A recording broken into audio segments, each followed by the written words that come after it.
আপনি আপনার উম্মতের মধ্যে ঘোষণা করে দিন, এই দুনিয়ার জমিনের মধ্যে যে আপনি দাওয়াতি কাজ করছেন, রিসালাতের দায়িত্ব প্রচার করছেন, আপনি আপনার উম্মতের মধ্যে যে ঈমান দিচ্ছেন, তাদেরকে ঈমানের দাওয়াত দিচ্ছেন, রিসালাত দান করছেন, রিসালাতের দায়িত্ব প্রচার প্রসার করছেন, ওই রিসালাতের বিনিময়ে, ঈমানের বিনিময়ে, আপনার দাওয়াতি কাজের বিনিময়ে আপনার উম্মতের জন্য, আপনি আপনার আহলে বায়াতের জন্য ভালোবাসা দাবি করেন। জোরে আওয়াজে পড়েন সুবহানাল্লাহ। আমার রাসূল সাল্লাল্লাহু আলাইহি ওয়াসাল্লামের আহলে বায়াতকে ভালোবাসতে হবে এবং আমার রাসূল সাল্লাল্লাহু আলাইহি ওয়াসাল্লাম হাদিস শরীফের মধ্যে ঘোষণা দিয়েছেন, মিশকাত শরীফ 2823 নম্বর হাদিসের মধ্যে আমার রাসূল সাল্লাল্লাহু আলাইহি ওয়াসাল্লাম ইরশাদ করেছেন, আল হাসান ওয়াল হুসাইন সাইয়্যিদা শাবাবি আহলিল জান্নাহ। আমার ইমাম হাসান এবং ইমাম হুসাইন রাদিয়াল্লাহু তাআলা আনহুমা হচ্ছেন জান্নাতের যুবকদের সরদার। চিৎকার আওয়াজে পড়েন সুবহানাল্লাহ। হাদিস শরীফে ঘোষণা দিয়েছেন আমার রাসূল সাল্লাল্লাহু আলাইহি ওয়াসাল্লাম, ইমাম হাসান এবং হুসাইন রাদিয়াল্লাহু তাআলা আনহু জান্নাতের যুবকদের সরদার। যিনি জান্নাতের সরদার, তিনি দুনিয়ারও সরদার। তাহলে দুনিয়াতে সরদার মানতে আমাদের কোনো আপত্তি নেই। তাছাড়া রাসূল সাল্লাল্লাহু আলাইহি সাল্লামের আহলে বায়াত এই দুনিয়ার জমিনের মধ্যে 61 হিজরিতে কারবালার জমিনের মধ্যে ইমাম হুসাইন রাদিয়াল্লাহু তাআলা আনহু আহলে পরিবার সহ কারবালার জমিনে ইমাম হুসাইন রাদিয়াল্লাহু তাআলা আনহুর সঙ্গে যে সমস্ত সঙ্গীরা ছিল, 72 জন কাফেলা মতান্তর 82 জন ছিল, সবাইকে এক এক করে ইয়াজিদ বাহিনী শহীদ করে দিয়েছে। এই ইয়াজিদের ব্যাপারে হাদিসটি এসেছে সহিহ মুসলিম শরীফের 3136 নম্বর হাদিসের মধ্যে। আমি এই জন্য বলি যে আমার কিছু ভাইরা ইয়াজিদের পক্ষ টেনে কথা বলে, ইয়াজিদ নাকি অর্ডার দেয় নাই, ইয়াজিদ এই অপরাধে লিপ্ত ছিল না, ইয়াজিদ সরাসরি হুকুম দেয় নাই। তো ইয়াজিদ কি করেছে, আমি সেই বিষয়গুলো কোনো ইতিহাসের মধ্যে না গিয়ে কোনো বাতিলযোগ্য অগ্রহণযোগ্য কিতাব থেকে বলছি না। সহিহ বুখারী শরীফের পরে যে কিতাব, ওই কিতাবের নাম হচ্ছে সহিহ মুসলিম শরীফ। সুবহানাল্লাহ পড়েন। সহিহ মুসলিম শরীফের 3136 নম্বর হাদিসের মধ্যে ইয়াজিদ 61 হিজরিতে তার বাবা আমিরে মুয়াবিয়া রাদিয়াল্লাহু তাআলা আনহু মৃত্যুবরণ করার পরে ক্ষমতার মধ্যে উঠেছে, ক্ষমতার মধ্যে আসন গ্রহণ করেছে। ক্ষমতার মধ্যে বসে গিয়ে সর্বপ্রথম ইমাম হুসাইন রাদিয়াল্লাহু তাআলা আনহুর কাছে সংবাদ পাঠিয়েছে যেন ইমাম হুসাইন রাদিয়াল্লাহু তাআলা আনহু ইয়াজিদের হাতে বায়াত গ্রহণ করে। ইয়াজিদের হাতে যেন ইমাম হুসাইন রাদিয়াল্লাহু তাআলা আনহু বায়াত গ্রহণ করে। ইয়াজিদের বয়স ছিল 36 বছর। কত বছর? 36। ইমাম হুসাইন রাদিয়াল্লাহু তাআলা আনহুর বয়স ছিল 54 বছর। কয় বছর? 54 বছরে একজন ব্যক্তি সম্পূর্ণ ভারমভর্তি উপযুক্ত। তাছাড়া রাসূল সাল্লাল্লাহু আলাইহি সাল্লামের আহলে বায়াত এবং রাসূল সাল্লাল্লাহু আলাইহি সাল্লামের কাছ থেকে সব ধরনের ইলম শিক্ষা অর্জন করেছেন ইমাম হুসাইন রাদিয়াল্লাহু তাআলা। সুবহানাল্লাহ। একজন যোগ্য ব্যক্তি ইমাম হুসাইন রাদিয়াল্লাহু তাআলার কাছ থেকে খেলাফত ছিনিয়ে নেওয়ার জন্য। কারণ তথ্য সূত্রে জানা যায় যে আমিরে মুয়াবিয়া রাদিয়াল্লাহু তাআলা মৃত্যুবরণ করার পরে খেলাফতের মধ্যে আসন গ্রহণ করবে রাসূল সাল্লাল্লাহু আলাইহি সাল্লামের আহলে বায়াত ইমাম হুসাইন রাদিয়াল্লাহু তাআলা। সুবহানাল্লাহ। কিন্তু ইয়াজিদ চক্রান্ত করে ইমাম হুসাইন রাদিয়াল্লাহু তাআলা কে প্রত্যাখ্যান করতে চাইছিল। ওই খেলাফত বাতিল করার জন্য নিজে খেলাফত নিয়ে বসেছে। 61 হিজরিতে ইয়াজিদের বয়স ছিল 36 বছর, ইমাম হুসাইন রাদিয়াল্লাহু তাআলা বয়স ছিল 54 বছর। হাদিসটি রয়েছে সহিহ মুসলিম শরীফের 3136 নম্বর হাদিসের মধ্যে। বিশাল লম্বা ঘটনা সংক্ষেপে টানার চেষ্টা করছি। হযরত ইমাম হুসাইন রাদিয়াল্লাহু তাআলা আনহুর কাছে যখন চিঠি পাঠাচ্ছে একের পর এক ইমাম হুসাইন রাদিয়াল্লাহু তাআলা আনহু ইয়াজিদের হাতে বায়াত গ্রহণ করতে রাজি নন। কারণ ইয়াজিদ ছিল পাপিষ্ঠ, ইয়াজিদ ছিল খুব খারাপ মেজাজি, বদ মেজাজি, যার ঈমান ছিল না, মুনাফিক ছিল। এই জন্য ইমাম হুসাইন রাদিয়াল্লাহু তাআলা আনহু রাষ্ট্রের মানুষদেরকে ইয়াজিদের হাতে বায়াত গ্রহণ করার জন্য অনুমতি দেয় নাই, নিজেও তার হাতে বায়াত গ্রহণ করে নাই। 61 হিজরিতে ইয়াজিদ বাহিনী ইমাম হুসাইন রাদিয়াল্লাহু তাআলা আনহুকে কারবালার জমিনের মধ্যে শহীদ করেছে। কারবালার জমিনের মধ্যে ইমাম হুসাইন রাদিয়াল্লাহু তাআলা আনহু সহ সবাইকে শহীদ করেছে। যখন মদিনার জমিনের মধ্যে সমস্ত সাহাবী নারী পুরুষ ইমাম হুসাইন রাদিয়াল্লাহু তাআলা আনহুর শহীদের খবর শুনে ইয়াজিদের বিরুদ্ধে প্রতিবাদ আন্দোলন মিছিল শুরু হয়ে গিয়েছে। সুবহানাল্লাহ। ইয়াজিদের বিরুদ্ধে যখন প্রতিবাদ মিছিল শুরু হয়ে গিয়েছে তখন ইয়াজিদ আবার বাহিনী পাঠিয়েছে। দ্বিতীয় বছর 62 হিজরিতে মদিনা শরীফের মধ্যে গণহত্যা, গণধর্ষণ এবং লুট করা হয়েছে। মা বোনদের ইজ্জত, মা বোনদের সম্পদ যা ছিল মদিনার সাহাবীদের কাছ থেকে সম্পদ লুট করে নিয়েছে। তৃতীয় বছর 63 হিজরিতে কাবা শরীফের মধ্যে যখন আন্দোলন শুরু হয়েছে ইয়াজিদের বিরুদ্ধে, তখন কাবা শরীফের মধ্যে পর্যন্ত অগ্নি সংযোগ করেছে, আগুন লাগিয়ে দিয়েছে। নাউজুবিল্লাহ করেন। তো ইয়াজিদের তিনটি বড় ধরনের অপকর্ম। এক নম্বরে হচ্ছে রাসূল সাল্লাল্লাহু আলাইহি ওয়াসাল্লামের আহলে বায়াত ইমাম হুসাইন রাদিয়াল্লাহু তাআলা আনহুকে শহীদ করেছে। দ্বিতীয় বছর মদিনার জমিনের মধ্যে অসংখ্য সাহাবা নারী পুরুষের উপর অন্যায় অবিচার এবং জেনা ব্যভিচার করেছে। তৃতীয় বছর কাবা শরীফের মধ্যে অগ্নি সংযোগ করেছে এবং কাবা শরীফের মধ্যে অসংখ্য সাহাবীদের উপর হামলা করেছে ইয়াজিদ বাহিনী। তো ইয়াজিদের পক্ষে যারা বলেন তাদেরকে বলে দিতে চাই, এই হাদিসটি রয়েছে সহিহ মুসলিম শরীফে 3136 নম্বর হাদিস। ইয়াজিদের পক্ষে থাকা যাবে, আমরা ইমাম হুসাইন রাদিয়াল্লাহু তাআলা আনহুকে ভালোবাসবো। ইমাম হুসাইন রাদিয়াল্লাহু তাআলা আনহু এখানে ঈমানের পরীক্ষা দিয়েছেন।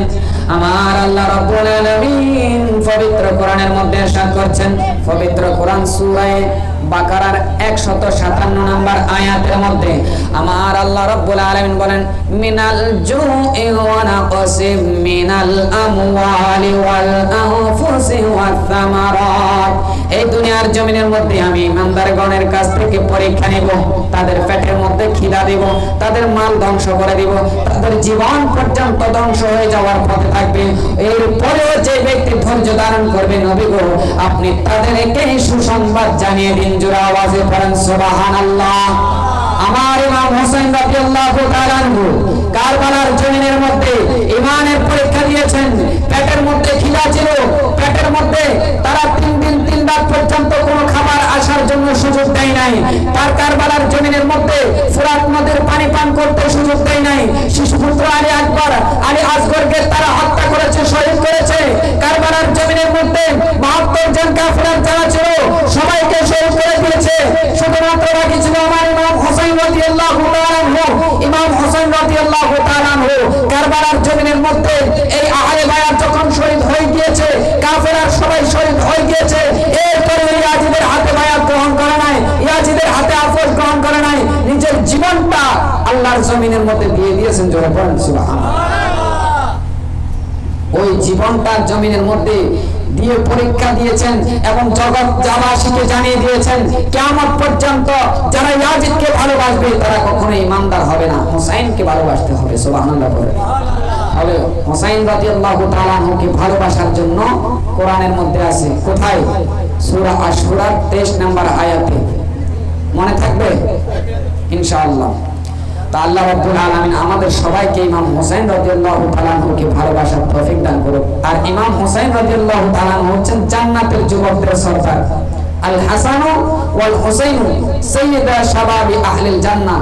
আজ এই হাদিস থেকে আপনারা শিক্ষা গ্রহণ করবেন, ইমাম হুসাইন রাদিয়াল্লাহু তাআলা আনহুকে ভালোবাসতে হবে, ইমাম হাসান রাদিয়াল্লাহু তাআলা আনহুকে ভালোবাসতে হবে। তারা জান্নাতের সরদার। এই জান্নাতের সরদারকে যদি আমরা ভালোবাসি, কাল কিয়ামতের জমিনে আমাদের উপরে নেতৃত্ব দিবেন ইমাম হাসান এবং হুসাইন। জোরে পড়েন সুবহানাল্লাহ। এজন্য আমরা সবাই কোন মুসলমান? হুসাইনি মুসলমান। ইয়াজিদি মুসলমান হওয়া যাবে না। আমাদের দেশে একজন কওমি অঙ্গনের আলেম বলেছিল, ইয়াজিদ নাকি 100 রাকাত নামাজ পড়তো দৈনিক, সারা বছর নাকি রোজা রাখতো, ইয়াজিদের কোনো দোষ নাই। নাউজুবিল্লাহ বলেন না। তাহলে ইয়াজিদের দোষ আছে কি নাই আমি দলিল দিয়েছি। সহিহ মুসলিম শরীফের 3136 নম্বর হাদিসে ইয়াজিদের কুকর্ম তুলে ধরা হয়েছে। অন্যান্য ইতিহাসে যাচ্ছি না, কারণ ইতিহাস তো অনেক লম্বা, হুজুরেরা আলোচনা করলে আপনারা শুনবেন, কারণ সেই সময় আমি পাবো না। এই জন্য আমি শুধুমাত্র দলিলগুলো দিয়ে মূল পয়েন্টগুলো বলে দিচ্ছি। আল্লাহ রাব্বুল আলামিন আমাদেরকে ইমাম হুসাইন রাদিয়াল্লাহু তাআলা আনহুকে ভালোবাসার তৌফিক দান করুন। আমরা হচ্ছে ইমাম হুসাইনের অনুসারী।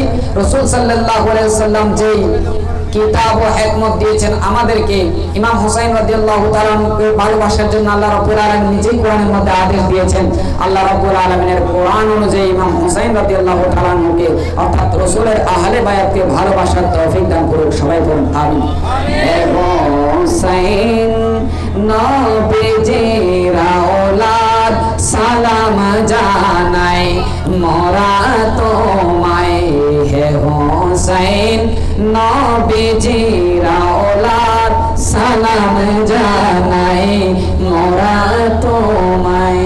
জানি না কেমন করে ছিলেন নবী সোনার মদিনায়, জানি না কেমন করে ছিলেন নবী সোনার মদিনায়। যে সময় ইয়াজিদের দল, যে সময় দিল শিমর তোমার গলায়, তলোয়ার চালাই হে হুসাইন নবীজির আওলাদ সালাম জানাই মোরা তোমায়, সালাম জানাই মোরা তোমায়। আমরা ইমাম হুসাইন রাদিয়াল্লাহু তাআলা আনহুকে ভালোবাসবো। ইমাম হুসাইন রাদিয়াল্লাহু তাআলা আনহুকে ভালোবাসার জন্য, রাসূলের আহলে বায়াতকে ভালোবাসার জন্য আমাদেরকে তৌফিক দান করুন। সবাই বলুন আমিন। তাহলে আমি এবার বলতে চাই, মা বাবাকে কিভাবে ভালোবাসতে হবে সন্তানের। এই জমিনের মধ্যে একমাত্র নিঃস্বার্থ ভালোবাসা দিয়ে থাকেন মা বাবা, ঠিক কিনা? আমার আল্লাহ রাব্বুল আলামিন আমাদেরকে ভালোবাসেন 100 গুণ, আমাদের মা বাবা ভালোবাসেন 1 গুণ। সুবহানাল্লাহ করে। মা বাবা আমাদেরকে যতটুকু ভালোবাসেন তার চাইতে 100 গুণ বেশি ভালোবাসেন আমার আল্লাহ। এটা হাদিসের ঘোষণা। তো আমার মা বাবা 1 গুণ ভালোবাসেন, এই সন্তানের কে এই ভালোবাসা দিয়ে মা বাবা জীবন পর্যন্ত দিয়ে দেয় সন্তানের জন্য। সুবহানাল্লাহ করে। তাহলে একজন মা বাবা 1 গুণ ভালোবাসেন সন্তানকে, আল্লাহ রাব্বুল আলামিন যতটুকু ভালোবাসেন তার চাইতে তার 17 ভাগ করলে 100 ভাগের 1 ভাগ ভালোবাসা মা বাবা আমাদেরকে দেন। ওই মা বাবা সন্তানের ভালোর জন্য, সন্তানকে দুনিয়াতে বাঁচিয়ে রাখার জন্য, সন্তানের উজ্জ্বল ভবিষ্যতের জন্য, একজন সন্তানের জন্য মা বাবা জীবন পর্যন্ত দিয়ে দিতে পারেন। সুবহানাল্লাহ করেন।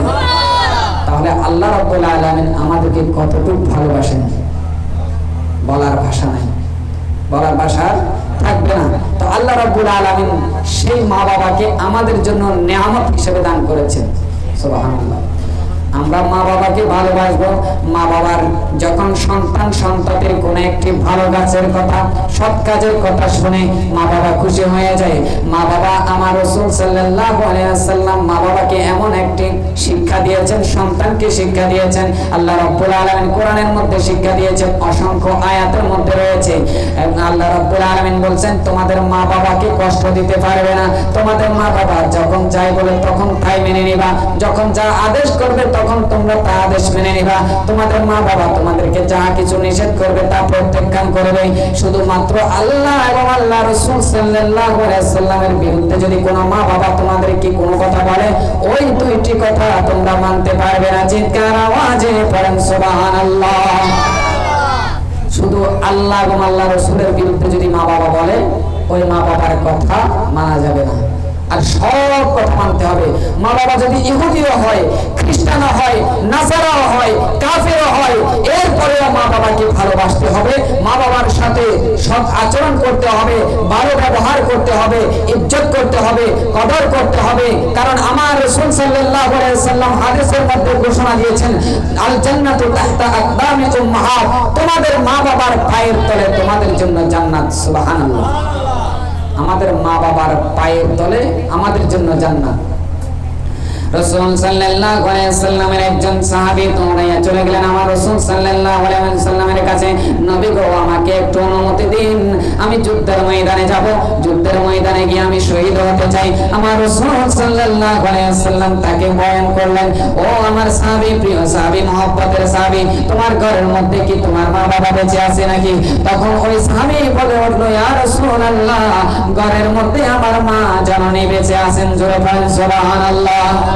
আমার রাসূল সাল্লাল্লাহু আলাইহি ওয়াসাল্লাম সঙ্গে সঙ্গে তাকে জবাব দিলেন, ও আমার সাহাবী, প্রিয় সাহাবী, মহব্বতের সাহাবী, তোমাকে জিহাদের ময়দানে যেতে হবে না, তোমাকে যুদ্ধ করতে হবে না, তুমি দিন প্রচারের জন্য শহীদ হতে হবে না, তুমি তোমার মা জননীর সেবা যত্নের মধ্যে লেগে যাও।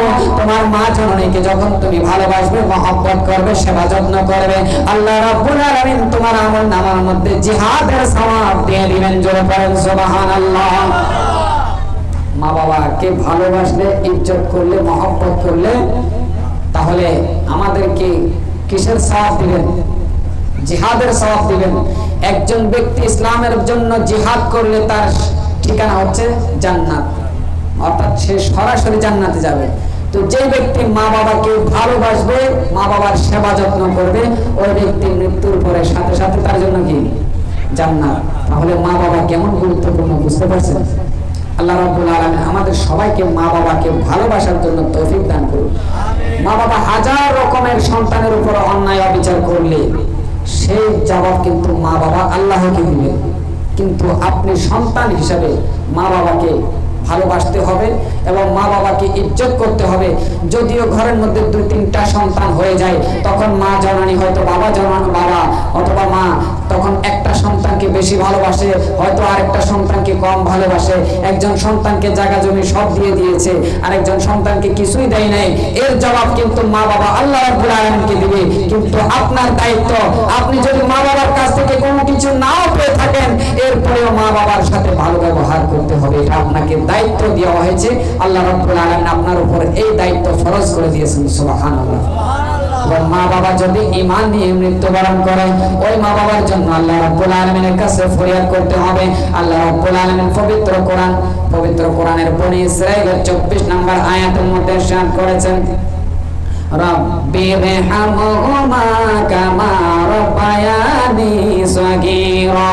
তোমরা আল্লাহ রাব্বুল আলামিনের কাছে দোয়া করবে, ওগো আল্লাহ, আমার মা বাবা, আমার মা জননী, আমার বাবা আমাকে এই দুনিয়ার জমিনের মধ্যে শিশুকাল থেকে যতবার যে মহব্বত নিয়ে লালন পালন করেছে, যে ভালোবাসা দিয়ে লালন পালন করেছে, ওই ভালোবাসার বিনিময়ে তুমি আল্লাহ তোমার আরশের ছায়াতলে আমার মা বাবার জন্য জায়গা করে দাও। সুবহানাল্লাহ। আমার মা জননীকে, আমার বাবাকে তোমার আরশের ছায়াতলে তুমি জায়গা করে দাও। আমাকে যেভাবে লালন পালন করেছে, তুমিও তাদেরকে সেভাবে লালন পালন করো। যে মা আমায় ছোট থেকে মায়ার জালে বন্দি রেখে করেছে লালন, যে বাবা আমায় ছোট থেকে মায়ার জালে বন্দি রেখে করেছে লালন, হে বাবা তুমিও তারে তোমার আরশ ছায়া তলে করিও লালন, মাকে করিও লালন। যে বাবা আমায় ছোট থেকে মায়ার জালে বন্দি রেখে করেছে লালন, হে প্রভু তুমিও তারে তোমার আরশ ছায়া তলে করিও লালন, বাবাকে করিও লালন। সালা দুনিয়া মা বাবার দায়িত্ব দিয়ে নিতে মা বাবা, তারপরে ওই আহলে বাইতের প্রতি সব ব্যাপার সময় তো হুজুর আইলেও কেন বুঝতে পারি। আল্লাহ রাব্বুল আলামিন আমাদের সকলের অন্তরের মধ্যে মা বাবার জন্য ভালোবাসার সৃষ্টি করে দিক। সবাই বলেন আমিন। তা আল্লাহ রাব্বুল আলামিন আমাদেরকে অর্ডার দিয়েছেন পবিত্র কোরআন সূরা বনী ইসরাঈলের 23 নম্বর আয়াতের মধ্যে, ওয়া ক্বাদা রাব্বুকা আল্লা তা'বুদু ইল্লা ইয়্যাহু ওয়া বিল ওয়ালিদাইনি ইহসানা।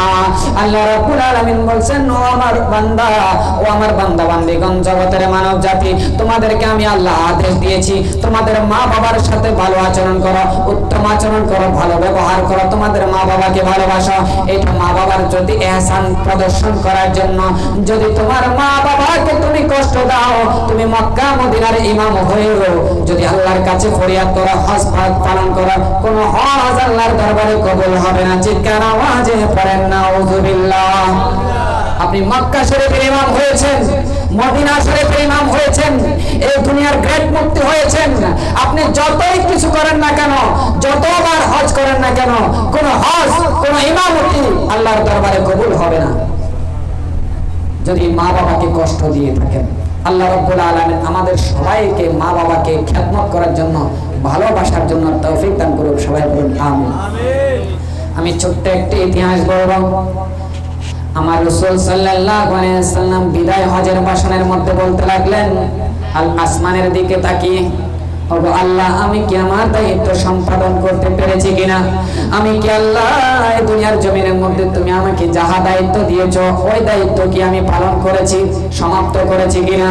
এই যখন বলতে লাগলেন, আল্লাহ রাব্বুল আলামিন কোরআনের আয়াত নাযিল করে দিলেন। পবিত্র কোরআন সূরা মাইদার 3 নম্বর আয়াতের মধ্যে আল্লাহ রাব্বুল আলামিন বয়ান করছেন, আল ইয়াউমা আকমালতু লাকুম দীনাকুম ওয়া আতমামতু আলাইকুম নি'মাতি ওয়া রাদিতু লাকুমুল ইসলাম দীনা। ও নবী, আমি আপনাকে ঘোষণা করে দিচ্ছি, আপনি আপনার উম্মতদেরকে জানিয়ে দিন, আল ইয়াউমা আকমালতু লাকুম দীনাকুম। নবীজি সবাইকে কোরআনের আয়াত শোনাচ্ছেন। ও আমার উম্মত, তোমাদেরকে আমি আয়াত শুনিয়ে দিচ্ছি। আল্লাহ রাব্বুল আলামিন আমার উপরে এই মাত্র ওহী নাযিল করেছেন, আল ইয়াউমা আকমালতু লাকুম দীনাকুম। আজ এই মুহূর্তের মধ্যে আমার উম্মতদেরকে আমি দ্বীনকে পরিপূর্ণ করে দিয়েছি। সুবহানাল্লাহ। ওয়া আতমামতু আলাইকুম নি'মাতি। নবী গো, আপনি আপনার উম্মতদেরকে শুনিয়ে দিন, তাদেরকে যে নিয়ামত দিয়েছি ওই নিয়ামতটি আমি আজকে পরিপূর্ণ করে দিলাম। আমার আল্লাহ রাব্বুল আলামিন কোরআনের আয়াত নাযিল করেছেন, নবীজি উম্মতদেরকে শুনিয়ে দিয়েছেন, ও আমার উম্মত, তোমাদেরকে আল্লাহ রাব্বুল আলামিন আজকে তোমাদের জন্য নিয়ামত পরিপূর্ণ করে দিয়েছেন। চিৎকার আওয়াজে পড়েন সুবহানাল্লাহ। এই দুনিয়ার জমিনের মধ্যে অনেক ধর্ম রয়েছে, হিন্দু, বৌদ্ধ, খ্রিস্টান, অনেক ধর্ম রয়েছে, ইহুদি, নাসারা, অনেক ধর্মের মধ্যে আল্লাহ রাব্বুল আলামিন বলছেন তোমাদের জন্য একটা দিনকে মনোনীত করেছেন, ওয়া রাদিতু লাকুমুল ইসলাম দীনা। দিন হিসাবে তোমাদের জন্য আল্লাহ রাব্বুল আলামিন ইসলামকে মনোনীত করেছেন। জোরে আওয়াজে পড়েন সুবহানাল্লাহ। নিয়ামত পরিপূর্ণ করেছেন, দিনকে পরিপূর্ণ করেছেন এবং আমাদের জন্য একটা ধর্ম ইসলামকে মনোনীত করেছেন। এই কথা শোনার সঙ্গে সঙ্গে সাইয়্যিদিনা আবু বকর সিদ্দিক রাদিয়াল্লাহু তাআলা আনহু কেঁদে উঠলেন। কারণ এই কথা বলার উত্তর হচ্ছে, এই কথা বলার উদ্দেশ্য হচ্ছে, আমার রাসূল সাল্লাল্লাহু আলাইহি ওয়াসাল্লাম এই দুনিয়ার জমিনের মধ্যে আর বেশিক্ষণ থাকবেন না। আল্লাহু আকবার। রাসূল সাল্লাল্লাহু আলাইহি ওয়াসাল্লাম এই বক্তব্য দেওয়ার উদ্দেশ্য হচ্ছে, রাসূল সাল্লাল্লাহু আলাইহি ওয়াসাল্লামের দায়িত্ব সমাপ্ত হয়ে গিয়েছে, মানে রাসূল সাল্লাল্লাহু আলাইহি ওয়াসাল্লাম প্রত্যেক নবীদের দায়িত্ব শেষ হয়ে যাওয়ার পরে তারা আল্লাহর সান্নিধ্য লাভ করে, আল্লাহর কাছে চলে যায়, দুনিয়া থেকে অফাত বরণ করে। আমার রাসূল সাল্লাল্লাহু আলাইহি ওয়াসাল্লাম এই কথা ঘোষণা করে দিয়েছেন, মানে রাসূল সাল্লাল্লাহু আলাইহি ওয়াসাল্লাম আমাদের কাছ থেকে বিদায় নেবেন মনে হয়। আমার রাসূল সাল্লাল্লাহু আলাইহি ওয়াসাল্লাম বিদায় হজের ভাষণ থেকে সমস্ত সাহাবীদেরকে নিয়ে মদিনার জমিনের মধ্যে গমন করলেন।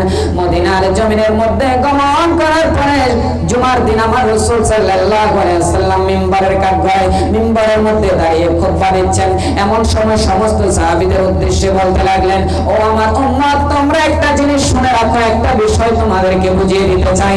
আল্লাহ রাব্বুল আলামিনের একজন প্রিয় বান্দাকে আল্লাহ রাব্বুল আলামিন এই পৃথিবীর জমিনের মধ্যে যত জাগতিক সম্পদ রয়েছে সমস্ত জাগতিক সম্পদের মালিক বানাতে চেয়েছেন, কিন্তু আল্লাহ রাব্বুল আলামিনের ওই প্রিয় বান্দা তার সমস্ত সম্পদ ত্যাগ করে এই দুনিয়ার সমস্ত জাগতিক সম্পদকে উপেক্ষা করে বাদ করে দিয়ে তিনি মাওলার দিদারে চলে যাচ্ছেন। চিৎকার আওয়াজে পড়েন সুবহানাল্লাহ। এই কথা শোনার সঙ্গে সঙ্গে আবু বকর সিদ্দিক রাদিয়াল্লাহু তাআলা আর দেরি করেন নাই, তিনি হাউ হাউ করে কান্না করতে শুরু করলেন। কারণ এই জমিনের মধ্যে আল্লাহ রাব্বুল আলামিনের সবচেয়ে প্রিয় বান্দা হচ্ছেন আমার রাসূলুল্লাহ। সুবহানাল্লাহ।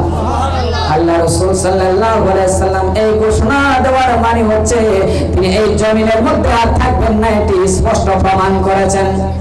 এটি স্পষ্ট বলে দিয়েছেন নবীজি, আমার কাছে আর বেশি দিন, আমাদের কাছে আর বেশি দিন থাকবেন না।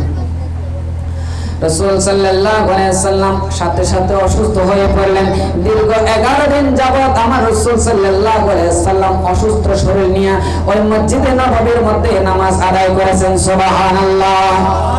রাসূল সাল্লাল্লাহু আলাইহি সাল্লাম দুনিয়াতে আসার সঙ্গে সঙ্গে সিজদায় লুটিয়ে পড়েছেন এবং দুনিয়া থেকে যাওয়ার সময় নামাজের কথা উদ্দেশ্য করে বলতেছেন।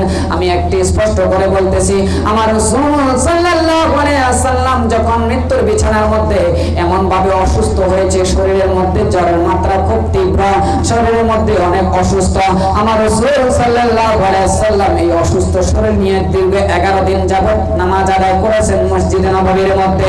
আমার রাসূল সাল্লাল্লাহু আলাইহি সাল্লাম দুনিয়ার জমিনের মধ্যে আসার সঙ্গে সঙ্গে সিজদায় পড়ে রব্বি হাবলি উম্মতি, রব্বি হাবলি উম্মতি, উম্মতি বলে কেঁদেছেন। জোরে পড়েন সুবহানাল্লাহ।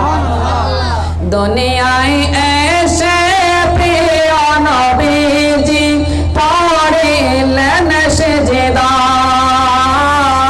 পড়িলেন সিজদায় রব্বি হাবলি উম্মতি বলে খোদার কাছে আরজি জানাই, খোদার কাছে আরজি জানাই, মাফ করো আল্লাহ, মাফ করো আল্লাহ, মাফ করো উম্মত আমার গুনাহগার রে, মদিনা ওয়ালা সরকার রে, মদিনা ওয়ালা সরকার রে, মুস্তাফা এলো, মুস্তাফা এলো, নূর নবী এলো, নূর নবী এলো, আজ দুনিয়ায় এলো রে, মদিনা ওয়ালা সর,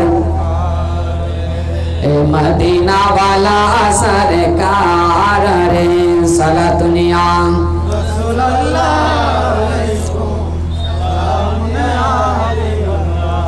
সৈয়দুল কওনাইন খতমুল মুরসালিন আখির আহমদ ফখরুল আওয়ালিন। সালাত দুনিয়া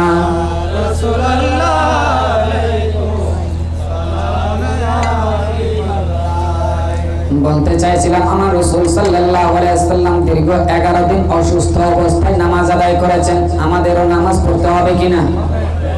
নামাজ না পড়ে ছাড় পেয়ে যাবেন এই কথা মনে করবেন না।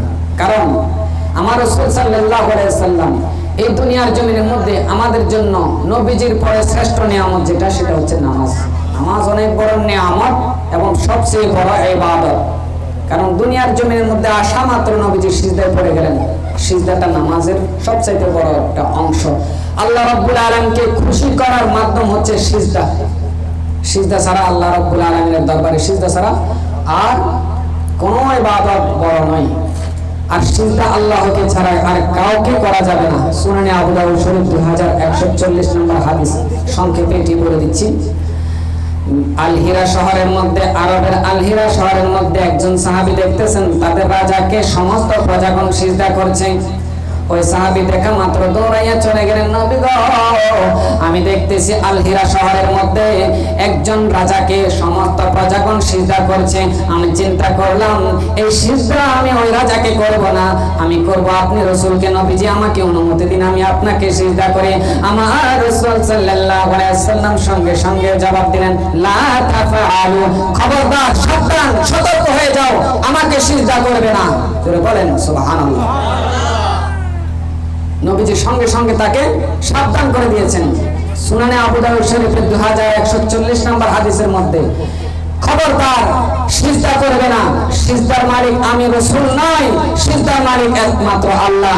যদি সিজদা করার জন্য আদেশ দিতাম, যদি সিজদা করে আল্লাহ রাব্বুল আলামিন বিধান দিত, তাহলে সিজদা সকল স্ত্রীগণ তাদের স্বামীকে সিজদা করত। সুবহানাল্লাহ। তাহলে সিজদা করার জন্য আল্লাহ রাসূল সাল্লাল্লাহু আলাইহি ওয়াসাল্লাম নিষেধ করেছেন। আর কাউকে সিজদা করা যাবে না আল্লাহকে ছাড়া। তাহলে আমাদের মধ্যে যে সমস্ত পীর বাবারা রয়েছে, যে সমস্ত দরবারের মধ্যে বাবা জানেরা বসে থাকে আসনের মধ্যে, আর অন্যান্য সাকৃতেরা যখন সিজদা করে, তা বুঝতে হবে তারা ভণ্ড। বুঝতে হবে কি আমরা হক্কানি রব্বানি আউলিয়াদেরকে মানি, অনুসরণ করি, তাদের জিয়ারতে যাই, ভণ্ডদের জিয়ারতে যাব না। আজকে আমাদেরকে ওহাবিরা মাজার পূজারি বলে, ভণ্ড বলে। আজকে আমাদেরকে জামাতরা ভণ্ড বলে, আহলে হাদিসরা ভণ্ড বলে, মাজার পূজারি বলে, আমাদেরকে বকা দেয়, গালি দেয়, আমাদেরকে কটাক্ষ করে বলে আমরা নাকি নবীজির মিলাদে লাফালাফি করি, দরবারে গিয়ে সিজদা করি, শিরকি করি। এগুলো আমরা করি না, ভণ্ডরা করে। ঠিক কিনা? কোন মুসলমান আল্লাহকে ছাড়া আর কাউকে সিজদা করতে পারে? আল্লাহ রাসূল সাল্লাল্লাহু আলাইহি ওয়াসাল্লাম নিষেধ করেছেন, মনে থাকবে ইনশাআল্লাহ। আল্লাহ রাব্বুল আলামিন আমাদের সবাইকে ঈমান ও আকীদাকে হেফাজত দান করুক, আমিন। রাসূল সাল্লাল্লাহু আলাইহি ওয়াসাল্লামের মহব্বতে জীবনের শেষ মুহূর্তটা যেন আমরা দিতে পারি, সেই তৌফিক দান করুক, আমিন। জীবনে যেদিন বিশ্ব থেকে নিঃস্ব হয়ে যাবে থেমে, সেদিন যেন হৃদয় আমার থাকে নবীজির প্রেমে, সেদিন যেন হৃদয় আমার থাকে নবীজির প্রেমে।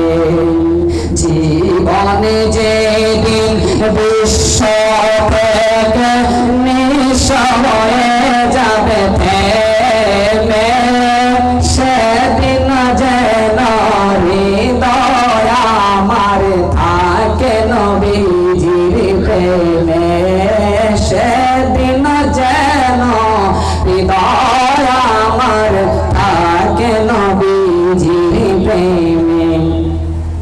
অসহায়ের সহায় তুমি, ও গো মদিনা ওয়ালা, তোমারে নূর দিয়ে হৃদয় করো উজালা। অসহায়ের সহায় তুমি, ও গো মদিনা ওয়ালা, তোমারে নূর দিয়ে হৃদয় করো উজালা।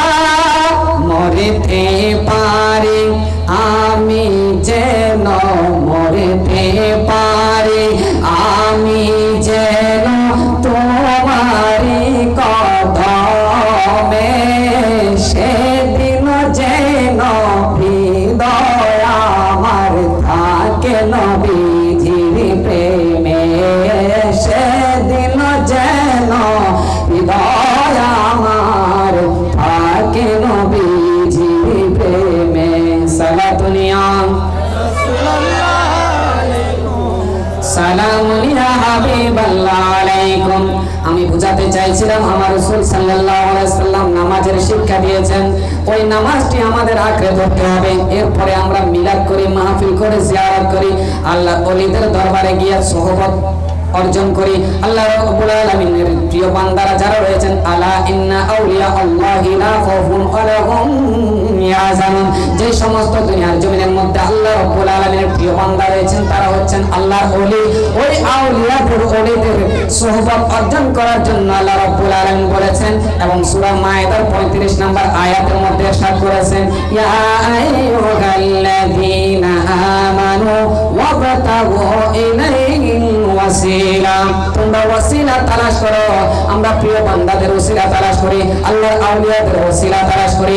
আমার রাসূল সাল্লাল্লাহু আলাইহি ওয়াসাল্লাম ওসিলায় আমরা জান্নাতে যেতে পারবো, এটা আমরা বিশ্বাস করি। চিৎকার আওয়াজে পড়েন সুবহানাল্লাহ। তো আমি বুঝাতে চাইছিলাম ছোট্ট একটি ইতিহাস।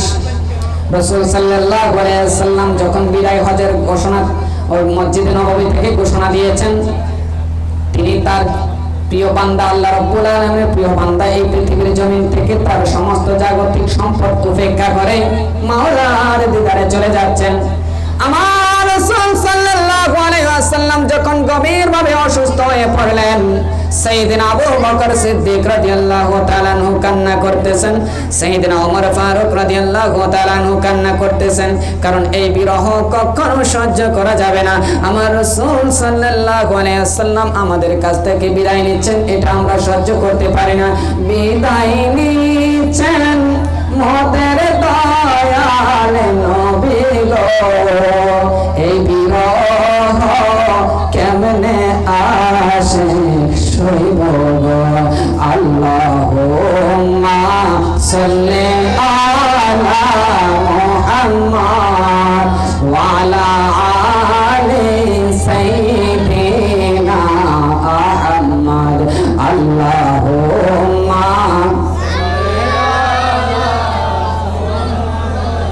ওয়া আলা আলি সাইয়্যিদিনা আহমদ। আমার রাসূল সাল্লাল্লাহু আলাইহি ওয়াসাল্লাম যখন অসুস্থ হয়ে গেল, আম্মা জান সাইয়্যিদাতুনা আয়েশা রাদিয়াল্লাহু তাআলা আনহাকে ডেকে বলল, হে আয়েশা, আমার হাসানকে ডাকো, হুসাইনকে ডাকো, আমার আলীকে ডাকো, আমার মা ফাতিমাকে ডাকো। আল্লাহু আকবার। রাসূল সাল্লাল্লাহু আলাইহি ওয়াসাল্লাম এই কথা বলার সঙ্গে সঙ্গে আম্মা জান আয়েশা রাদিয়াল্লাহু তাআলা আনহা দৌড়ে চলে গেলেন, ডাকলেন ইমাম হাসান হুসাইন রাদিয়াল্লাহু আনহুকে ডাকলেন এবং হযরতে আলী রাদিয়াল্লাহু তাআলা আনহুকে ডাকলেন, মা ফাতিমাকে ডেকে নিয়ে আসলেন।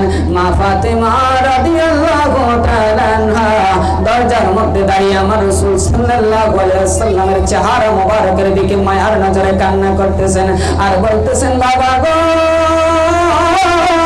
ও বাবাজি, ও আমার রাসূল সাল্লাল্লাহু আলাইহি ওয়াসাল্লাম, বাবা গো, তোমার কি খুব বেশি কষ্ট হচ্ছে? তোমার কি খুব বেশি কষ্ট হচ্ছে? তোমার কি খুব বেশি কষ্ট হচ্ছে গো বাবা? এই কথা বলার সঙ্গে সঙ্গে আমার রাসূল সাল্লাল্লাহু আলাইহি ওয়াসাল্লাম উত্তর দিচ্ছেন, হ্যাঁ রে মা, খুব বেশি কষ্ট হচ্ছে। কিছুক্ষণ পরে তোমার বাবা আর কোনো কষ্ট থাকবে না। আল্লাহু আকবার। কিছুক্ষণ পরে আর কোনো কষ্ট থাকবে না।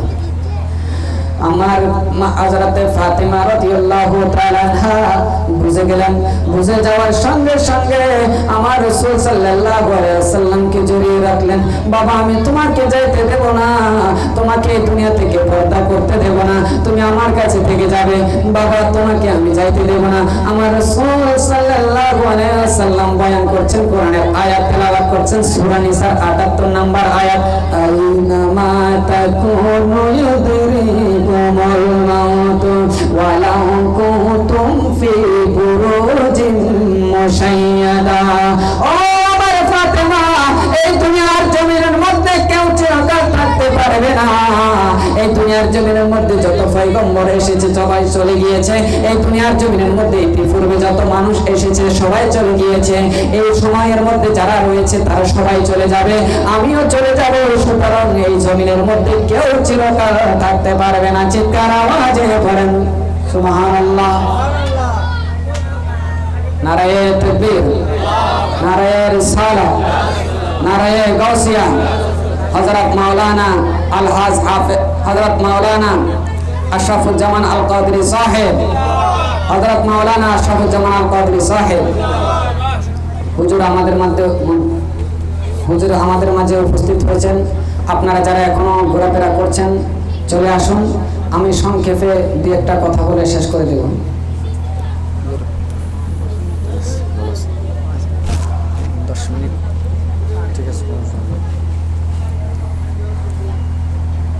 তো আমি মা বাবার বিষয়টি বলেছেন, তো এটি সংক্ষেপে বলে দিই, যেহেতু হুজুর চলে আসছেন, হুজুর আলোচনা করবেন। মা বাবার বিষয়টি স্পষ্ট করে আমি আলোচনা সমাপ্ত করব। বরিশালের এক জায়গার মধ্যে কয়েক বছর আগে একটি জাহাজ ডুবে গিয়েছিল। ওই জাহাজের মধ্যে এমন একটি যাত্রী ছিল, ওই যাত্রীর খবর শুনে সকলের হৃদয় কেঁদেছে। তার বাবা ছিল না। ওই ছেলেটি চট্টগ্রামের মধ্যে এসে একটা কাপড়ের দোকানে চাকরি করেছে। কাপড়ের দোকানে চাকরি করে মার জন্য শাড়ি নিয়েছে, কাপড় নিয়েছে, বোনের জন্য জুতা নিয়েছে।